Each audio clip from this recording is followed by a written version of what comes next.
Evening అయ్యిందంటే చాలు ఏదో ఒక స్నాక్ క్రిస్పీగా తినాలనిపిస్తుంది కదా. అలాంటప్పుడు ఒక్కసారి ఇలా పన్నీర్ చీజ్ బాల్స్ చేసి చూడండి. టేస్ట్ చాలా బాగుంటుంది. ఇక్కడ నేను అక్షయకల్ప ఆర్గానిక్ మలై పన్నీర్ తీసుకున్నాను. ఇందులో 40 grams ఆఫ్ ప్రోటీన్ ఉంటుంది. ఇక్కడ నేను ముందుగా ఒక ప్లేట్ లో ఈ పన్నీర్ తీసుకొని అంత స్మాష్ చేసుకున్నాను.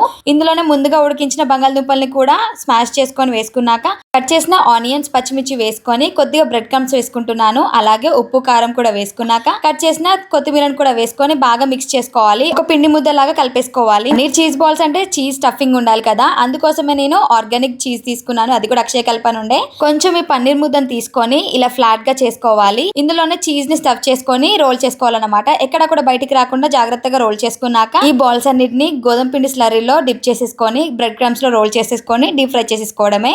మంటని లో టు మీడియం ఫ్లేమ్ లో మాత్రమే డీప్ ఫ్రై చేసుకోవాలి. హై ఫ్లేమ్ లో డీప్ ఫ్రై చేస్తే మాత్రం చీజ్ మెల్ట్ అయి బయటికి వచ్చేస్తుంది, ఆయిల్ లో అంతా కలిసిపోతుంది. ఇలా గోల్డెన్ బ్రౌన్ కలర్ వచ్చాక తీసేయడమే. వేడి వేడిగా టేస్ట్ చాలా బాగుంటుంది. తప్పకుండా ఒకసారి ట్రై చేసి ఎలా వచ్చిందో కామెంట్ చేయండి. వీడియో నచ్చితే లైక్ చేసి షేర్ చేయండి. Thank you.